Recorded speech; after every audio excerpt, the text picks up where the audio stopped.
Doctor Arvind Tripathi ji, आमतौर पर आप हमारे साथ स्टूडियो में होते हैं, लेकिन आज आप दूर बैठे हैं, तो दूर बैठ के आज आपने क्या आकलन किया है? जी क्या करें 1:02 तक रात जी के? जी जी देखिए, हमारा ये कहना है कि देश में जो लोग भी देख रहे हैं सभी लोगों को क्या करना है कि एक तो ये उपछाया चंद्र ग्रहण है और यह खास तौर से इसका प्रभाव तो है नहीं, सूतक काल नहीं है, लेकिन 2-3 संदेश मैं देना चाहूँगा। खास तौर से चूंकि चंद्रमा एक ही है, पूरे भूमंडल का चंद्रमा एक है, उसकी जो कॉस्मिक रेज निकलती है उसका प्रभाव पड़ता है। तो खास तौर से जो गर्भवती महिलाएं हैं वो अपना ध्यान रखें, शयन ना करें, कोई सिलाई ना करें, कढ़ाई ना करें और सोवे ना, नंबर 1। नंबर 2, इसमें ध्यान रखना है कि ग्रहण काल में अपने इष्ट का ध्यान करें। गर्भवती महिलाएं क्या करें कि सुंदरकांड का पाठ करें, रामचरितमानस का पाठ करें और अपने इष्ट के हिसाब से भगवत भजन करें, ईश्वर का नाम जप करें, ताकि जो गर्भ में पलने वाला शिशु है वो होनहार हो। आपने देखा होगा कि महाभारत काल में जब सुभद्रा को अर्जुन ने जो ज्ञान दिया था वह पेट में ही सीख लेता। तो ग्रहण काल में जो भी अगर आप करते हैं उससे शिशु के लिए बहुत अच्छा होता है, तो इस बात का ध्यान रखना। और मेष राशि से लेके मीन राशि तक के सभी जातक अपने राशि के हिसाब से जो उनके इष्ट हैं उनका जप करें, तप करें, ध्यान करें, दान करें, अच्छा रहेगा। और अपना आराम से भगवत भजन करें, अच्छा रहेगा। जी ठीक है, मैं आ रहा हूं अरविंद जी दोबारा आपके पास। लेकिन भूषण जी, आपसे क्या आप भी इससे सहमत हैं कि सारे राशियों पर इसका प्रभाव बहुत अच्छा है, या आप इससे सहमत नहीं? जैसे तुला राशि, मीन राशि, इन लोगों को चूंकि तुला राशि के ऊपर ही ये ग्रहण पड़ रहा है, तो उनको स्वास्थ्य के ऊपर, स्वास्थ्य में बाधाएं आ सकती है। और चूंकि मीन राशि के अष्टम भाव में, तो उनको अज्ञात शत्रु से भय हो सकता है। मतलब ये चूंकि ग्रहण का प्रभाव किसी भी राशि पे 15 दिन से 1 महीने तक होता है। इस समय कोई जरूरी नहीं है कि हो ही जाता है प्रत्येक आदमी के साथ। चूंकि जुपिटर की दृष्टि है, इस समय हम पूजा पाठ करके रहते हैं। चूंकि कुंडली की महादशा, अंतरदशा, बहुत सारी चीजें डिपेंड करती हैं, सारी चीजों पे देखते हैं, लेकिन फिर भी केवल राशि हमको पता है, इस समय हम पूजा पाठ करके रहते हैं, तो इससे हम मुक्त हो जाते हैं। जी ठीक बात है, तो पूजा पाठ करते रहते हैं तो मुक्त हो जाते हैं। 15 से 20 दिन का ही असर होता है। आपके हिसाब से भी 15 जो होना होगा 15-20 दिन में हो जाएगा उसका पूरा परिणाम? 1 महीने, 15 दिन से 1 महीने तक। और देश पे 6 महीने का। अच्छा, 6 महीने तक, मतलब आपने जो कहा वो तकरीबन 6 महीने तक इसी देश पे। जी, तो इस दौरान ये जो हालात बनते हैं उसको क्या किसी कारणवश बदल सकता है? वो उसके पीछे कोई अगर लॉजिक हो आपके पास? देखिए, हालात ये तो एक प्रकार से भौगोलिक घटना है। निरंतर ग्रह गति में हैं, कभी गतिशील होते हैं, कभी स्लो मूवमेंट होती है जब ग्रेविटेशन के पास होते हैं। क्योंकि आप अगर ग्रहों की चाल को समझें तो ये प्रॉपर 360 डिग्री में जो ये एक्लिप्टिक है, जिसको हम भचक्र बोलते हैं, तो ये एक एक्लिप्स के फॉर्म में है। मतलब it's not a proper round. तो कहीं रेडियस कम होता है, कहीं रेडियस ज़्यादा होता है। तो उसके हिसाब से ग्रहों की कभी गति वक्री अवस्था में होती है, कहीं तेज आती है। तो ये केवल उन ग्रहों का प्रभाव है। देखिए, चंद्रमा और सूर्य 2 प्रत्यक्ष ल्यूमिनस बॉडी हैं जिनको हम इंसान अपनी नेकेड आई से देख सकते हैं, लेकिन बाकी ग्रह हैं जिसके लिए हमको टेलीस्कोप की आवश्यकता पड़ती है। और ज्योतिष शास्त्र में सूर्य को आत्मा का कारक और चंद्रमा को मन का कारक माना जाता है। वहीं चंद्रमा के नक्षत्र के आधार पर ही आपको दशाएं, अंतरदशाएं मिलती हैं। और चंद्रमा क्योंकि मन का कारक है और हमारे जीवन में कुछ भी है तो अगर मन के हारे हार है, मन के जीते जीत। यानी कि अगर आप मानसिक रूप से मनोबल आपका स्ट्रांग है तो आप जीवन की कोई भी विपत्ति को पार कर जाएंगे। और वहीं वाइस वर्सा केस होता है, क्योंकि चंद्रमा का ग्रहण है, आपके मानसिक जो शक्ति है उस पर इसका प्रबल प्रभाव होता है। तो यहाँ पे ये देखने को मिलेगा जिन लोगों को अवसाद की स्थिति है, डिप्रेशन की प्रॉब्लम है, नर्वस सिस्टम की प्रॉब्लम है, वो लोग काफ़ी ज़्यादा परेशान होंगे। आप देखेंगे जितने भी जो जहाँ पे मेंटल पेशेंट्स रहते हैं उनका नॉर्मली पूर्णमासी और अमावस्या के आसपास बहुत हाइपर एक्टिव बिहेवियर देखने को मिलता है। इसका यही रीज़न है कि चंद्रमा कहीं ना कहीं प्रभावित होता है उस समय। तो ये सारी चीज़ें हैं। और जहाँ की राशिगत की बात है, जैसे आचार्य जी ने बोला, देखिए एक होती जेनेरिक प्रेडिक्शन है, लेकिन आपकी और मेरी व्यक्तिगत कुंडली में चंद्रमा की क्या स्थिति है, कितना बलशाली है, उस पर कौन से ग्रहों की दृष्टि है, कौन सी दशा चल रही है, क्या स्ट्रेंथ है उनके डिविजनल चार्ट्स में, तो बहुत डिटेल में जाने के बाद पता चलता है कि इसका व्यापक एक सटीक प्रभाव क्या पड़ेगा। लेकिन मुख्यतः रूप से इस समय मेंटल एनर्जीज थोड़ी सी डिस्टॉर्ट होती हैं। तो इसमें आप जाप करें, मंत्र साधना करें, या आप अगर किसी और धर्म के भी आप पालन करते हैं तो उसमें भी जो पूजा या अपने ईश्वर से कनेक्शन की जो विधि है उसको आप पालन करें और सात्विक आचरण बना के रखें। बहुत ज़्यादा एग्रेसिव ना हो, बहुत ज़्यादा आर्ग्यूमेंट्स में ना आए। चंद्रमा माता का कारक है, माता की सेहत पे इसका नकारात्मक प्रभाव पड़ सकता है। माता के साथ अगर आपके रिश्ते खराब हैं तो यहाँ पे और स्थितियाँ खराब हो सकती हैं। तो माता के साथ उनका आशीर्वाद प्राप्त करें, उनकी सेवा करें, उनका आदर करें, स्त्रियों का सम्मान करें।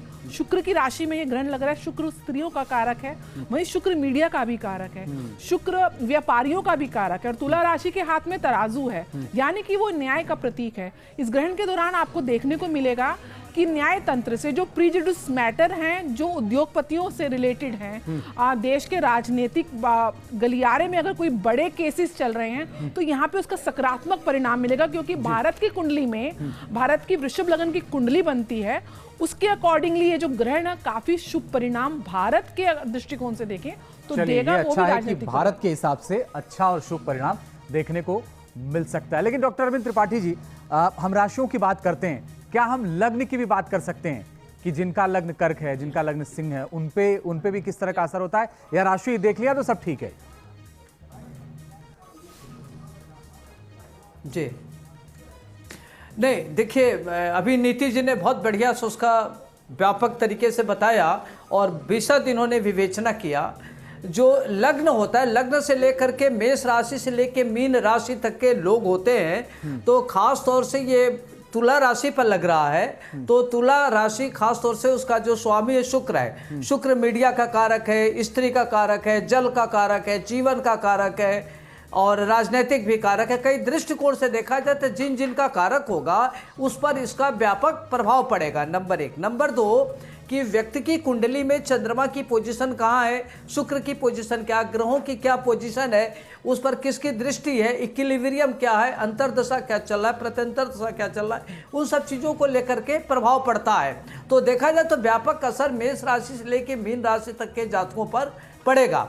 और खास तौर से अगर देखा जाए भारत पर इसका क्या प्रभाव पड़ेगा, तो अपने भारत का जो लग्न है वृष लग्न है, तो देखा जाए तो उसके लग्न से 12वें सूर्य राहु बुध बृहस्पति बैठा है। तो अंतर्राष्ट्रीय स्तर पर भारत का महत्व बढ़ेगा, डिप्लोमेटिक लेवल पर भारत विश्व गुरु की तरफ आगे बढ़ेगा। आपके जो शत्रु है परास्त होंगे, जो आपसे ईर्ष्या रखते हैं, जलन रखते हैं, उनका पराभव होगा। भारत की अंतर्राष्ट्रीय स्तर पर आर्थिक स्थिति अच्छी होगी, कूटनीतिक स्थिति अच्छी होगी और अपने जो देश के जो नेतृत्व करता है वो आगे बढ़ेंगे। खास तौर से जो राजनेता बहुत अपने को ओवर कॉन्फिडेंस में है, उनकी स्थिति खराब हो सकती है। आपके जो अगल बगल के जो देश हैं, पड़ोसी देश हैं, उनसे भी आपके रिश्ते आपके मजबूती के आधार पर अच्छे होंगे।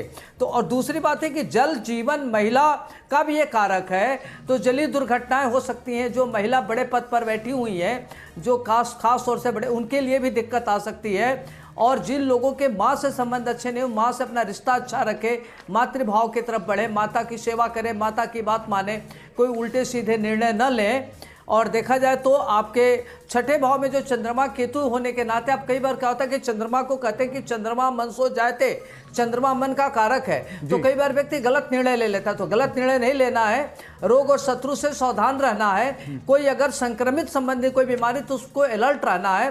तो कुंडली में जो 12 घर हैं, 12 राशियां, उनकी क्या इक्विलिब्रियम बनती है, किसकी दृष्टि है, वो सब मिला जुला करके तब उसका असर पड़ता है। अचानक किसी के लिए व्यक्तिगत रूप से कहना उतना अच्छा नहीं है, लेकिन राशियों पर इसका प्रभाव पड़ेगा। अच्छा, दूसरी बात यह कि अपने देश में पढ़ नहीं रहा लेकिन चंद्रमा वही है, तो उसकी कॉस्मिक रेस का मन पर असर पड़ेगा। तो ज्यादा तौर से जरूरत है मन को नियंत्रण करने की, और मन शांत रहे इसके लिए भगवान शिव की आराधना करे, अपने इष्ट की आराधना करे। ठीक है, ओके अरविंद त्रिपाठी जी, मैं आऊंगा आपके पास दोबारा और आपसे दोबारा भी सवाल पूछ। लेकिन पंडित प्रकाश जोशी जी, एक जो बड़ी बात है, कई बार लोग डर जाते हैं और कई बार लोग कहते हैं कि अच्छा इसका क्या परिणाम हो जाएगा, परेशान होते हैं।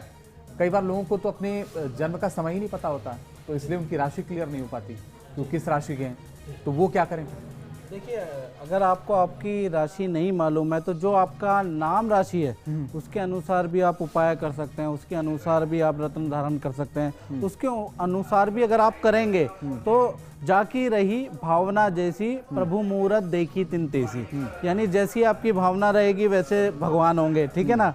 तो इसलिए आपको क्या करना है, अगर date of birth time of birth है तो अति उत्तम में, नहीं है तो अपना भगवान से, इष्ट देव से, पितृदेव से कामना करके कि भाई मेरा तो डेट ऑफ बर्थ मुझे नहीं पता है, टाइम नहीं पता है, तो आप क्या करें कि नाम जो है, नाम के अकॉर्डिंग भी अगर आप दिखाएंगे और इष्ट की कृपा रही ना तो चीज़ें सही होती हुई और सोल्यूशन नज़र आता हुआ नजर आएगा। और दूसरी बड़ी बात, आज जो है 5-5-5 का कॉम्बिनेशन है, यानी 5 तारीख मई का महीना और 2023, इसको टोटल अगर हम करेंगे तो कहीं ना कहीं आपका कॉम्बिनेशन जो ये बन रहा है 2 के 5-5 यानी 55 का जो कॉम्बिनेशन बन रहा है, तो 55 का जो कॉम्बिनेशन जो बन रहा है वो कहीं ना कहीं अगर देखा जाए, और मंगल भी अगर कुंडली में देखेंगे तो अष्टम भाव के अंदर मंगल और शुक्र है इस वक्त जब ये ग्रहण लग रहा है। तो रूस और यूक्रेन के युद्ध में मैं एक बात कहना चाहता हूँ कि ये जो मई और जून का महीना है ना, ये थोड़ा सा परेशान कर रहा है मुझे, क्योंकि मंगल अष्टम भाव में होता है तो युद्ध के लिए बहुत अच्छी स्थिति नहीं होती है। तो ये जो मंगल, जो ये वृश्चिक लगन का लगन है, मंगल अष्टम में बैठ गए हैं, चंद्रमा 12वें बैठ गए हैं, भारत के लिए कोई दिक्कत वाली बात नहीं है, लेकिन रूस और यूक्रेन के युद्ध में जो मुझे संकेत नज़र आ रहे हैं, कहीं ना कहीं मई का महीना और जून का महीना बहुत अच्छा नहीं है।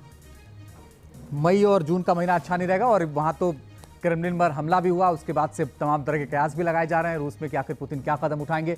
तो हो सकता है कि 1-2 महीने में वहाँ स्थिति ज़्यादा खराब हो जाए, जैसे कि प्रकाश जोशी जी कह रहे हैं मई में ज़्यादा है। मई में परमेश्वर जी, आपके हिसाब से क्या लगता है?